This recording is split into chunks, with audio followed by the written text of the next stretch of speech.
parler effectivement du schéma. Du schéma, parce que ça me semble important.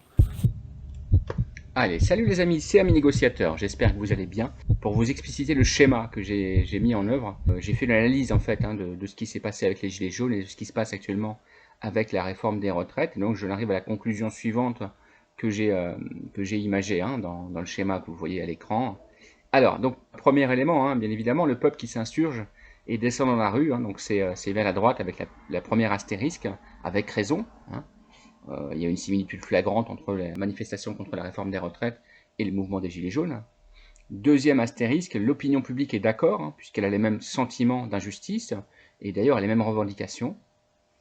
Et ensuite, troisième astérisque, les insurgés gagnent en visibilité et existent des changements auprès de l'exécutif.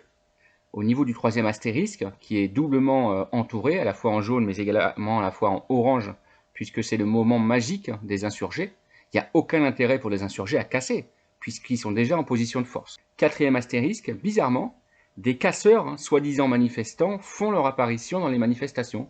Bon.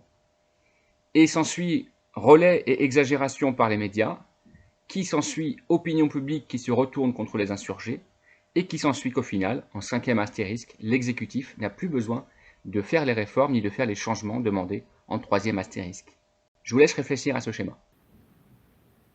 Il faut stopper ça, mais pour stopper ça, il faut, je pense, comprendre comment ils fonctionnent, ces gens-là, et comment est-ce qu'on en est arrivé là. C'est une chose qui me paraît importante. Il y a plusieurs enseignements à en tirer, c'est un peu trop tôt pour le faire, mais j'ai déjà pris des notes.